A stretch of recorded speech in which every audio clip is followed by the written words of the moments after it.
Hello and welcome. I'm Ijoma Onyato. Tonight, President Muhammadu Buhari is expected in the country tomorrow after meeting with Archbishop of Canterbury today in London. Abuja High Court sentences 2 police officers to death for killing 2 of 6 Igbo traders in Abuja in June 2005.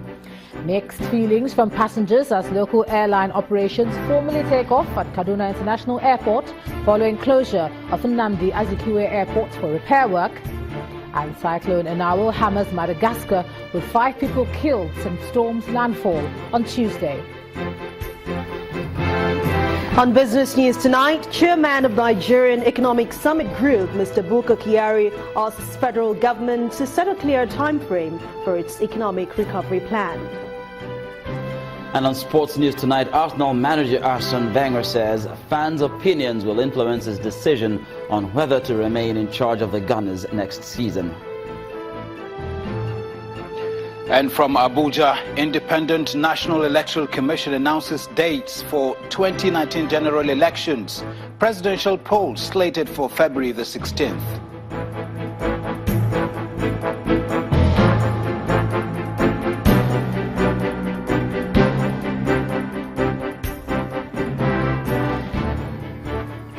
We begin with some cheery news tonight. After 49 days in the United Kingdom, where he's been on vacation, President Muhammadu Buhari is expected back in the country tomorrow. Yes, that's right. The president's spokesman, Femi Adesina, confirmed this in a statement issued a few hours ago. The president, who left the country on January the 19th, was initially billed to spend 10 days and resume work on February the 6th. Before he left the country, the president had written to the National Assembly temporarily transferring power to the Vice President, Professor Yemi Oshibajo, who's been acting in that capacity since then. On February 5th, however, the president wrote to the National Assembly informing it of his desire to extend his leave. The president says this was based on the advice of his doctors to complete a series of tests before returning to the country. Although the president had made several calls to some leaders back home, including the governors of Kano and Niger states, as well as the former head of state, General Yakubu Gowon, and former President Chief Olusegun Obasanjo, there have been calls for him to address Nigerians directly.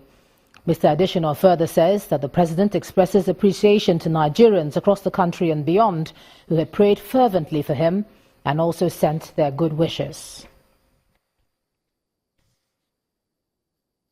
And before the news of the president's return, he received the Archbishop of Canterbury at the Abuja House in London.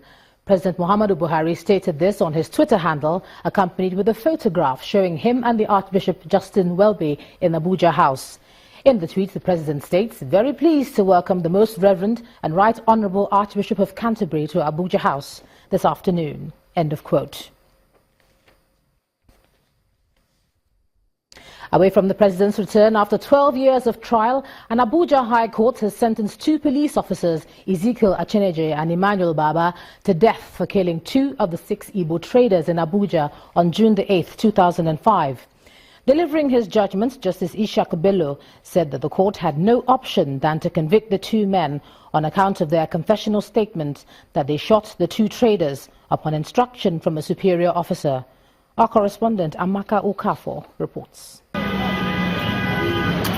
On the 8th of June 2015, Nigeria woke up to shocking news that 6 traders, Ifeanyi Ozo, Chinedu Meniru, Isaac Ekene, Paulinus Obonna, Anthony Nwokike, and Miss Augustina Arebum, had been killed by policemen on Gimbia Street, Abuja, on their way from a night party.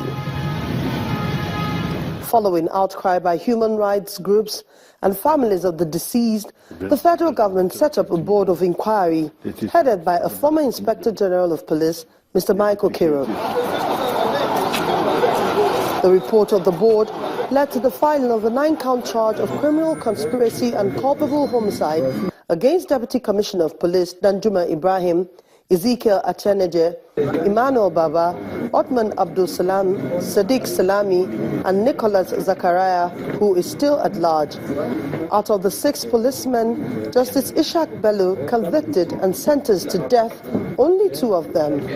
The judge held that their confessional statement proved beyond reasonable doubt that they were guilty as charged for the killing of 2 of the 6 traders, Miss Augustina Arebum and Anthony Nwokike. The judge said that the action of the convicted policemen were condemnable because there was no evidence that the 2 traders committed any crime at the time they were killed. However, 3 other policemen, including Deputy Commissioner of Police Danjuma Ibrahim, Othman Abdul Salami, and Sadiq Salami, who were charged with conspiracy and culpable homicide, were discharged and acquitted by the court for want of evidence. But as to the other 4 traders who were killed in a vehicle, the judge held that the issue remains ambiguous and vague because the prosecution was unable to establish those responsible for their murder, following the contradicting testimonies by 2 prosecution witnesses. Justice Bello said that in the face of the contradiction, it was practically impossible to hold anybody responsible for the death of the remaining 4 traders. When asked if justice had been served, the prosecutor responded. The relevance of this case is to demonstrate to Nigerians that this issue of extrajudicial killing is a very serious one. For anybody, be you a policeman on duty, to handle their rifle carelessly and kill an innocent and defenseless Nigerian citizen is not going to be tolerated. Following the judgment in this controversial case, 12 years after the killing of the 6 traders, many are still debating 2 questions that still need to be answered. Who killed the remaining 4 traders? And will the federal government appeal the judgment as only 2 of the 6 defendants were convicted? Amaka Okafo, Channels Television News. To aviation now, where local airline operations have formally taken off at the Kaduna International Airport as the Nnamdi Azikiwe Airport Abuja is closed to air traffic. While some passengers are excited about the arrangement, others are unhappy about the flight diversion to Kaduna. Meanwhile, earlier today, the federal government launched a harmonized departure and arrival card for international passengers. Our aviation correspondent Bukola Jo Oketumbe reports.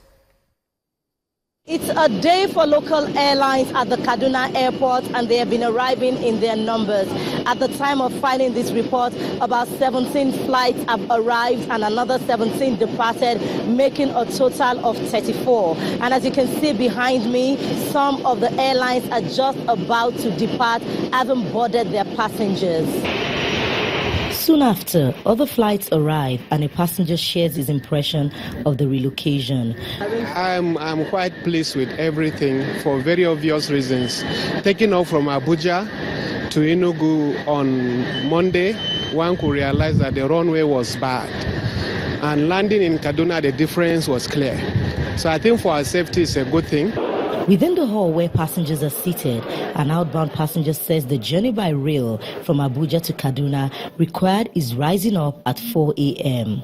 So we arrive here at around 8:25. So on my coming here, I have to join a taxi again. That will take me from the train station to the railway station to this airport. So that is the experience, but it's very interesting anyway. It's a good experience. With a lot of activities going on here, the Minister of State for Aviation announces the ministry's relocation to Kaduna and also pleads for support from Nigerians. And all of those men and women that contributed to this. And also to say to Nigerians that this thing is temporary. They should bear with us in this type of emergency situation. Of course, they may observe certain lapses. It is not on purpose, it's not intentional. And once they find that out, we have a system in place where they can lodge their complaints and it will be attended to. The minister may be asking Nigerians to be supportive, but here at the Abuja International Airport, passengers heading out of the country express dissatisfaction. The effect is a negative one, to say. For example, I had a flight for 1:30 this afternoon. As a result of the distance, I have to reschedule it. for the 4:30 flight, and that means that if the things I would have wanted to do this afternoon in Lagos, I wouldn't have to do them. I have to shift them to tomorrow. So it's really a negative one. Very, very stressful. We've got to extend this up here to come here all the way, and then I'm going to Kaduna. Information hasn't been quite fine-tuned, so we've got to extend this up. With the closure of the Nnamdi Azikiwe International Airport, aviation authorities say they have provided free buses for passengers who present valid tickets or boarding passes for easy movement to Kaduna. Kola Joe Uketumbi, Channels Television News. Internally displaced persons from Kaga local government area of Borno State have now occupied houses built for them by the state government. Governor Kashim Shettima, alongside elder statesman Ahmed Tinubu, handed over the apartments to beneficiaries. According to the state government, 600 buildings have been constructed in Kaga alone for the use of the returning IDPs. Most of those displaced by the insurgents in villages around Kaga local government area of Borno State, northeast Nigeria, have returned home to start a new chapter of their lives. In the wake of the crisis, many locals fled to Maiduguri, the state capital, and neighboring states for safety. As part of the peace building and reconstruction efforts of the state government, each returning family gets a new house. With new healthcare facilities, schools for the children and government infrastructure rebuilt, the status of the locals has changed from IDPs to normal citizens. Congratulations on the effort.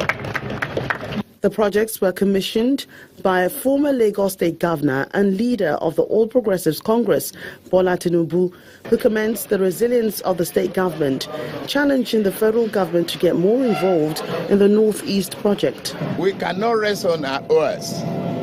You need the international community, you need the federal government to more rapidly respond to the need of the state, like a seriously Buhari Marshall Plan. APC lawmaker Senator Aline Dume has been at the vanguard of soliciting more support for the Northeast by the federal government.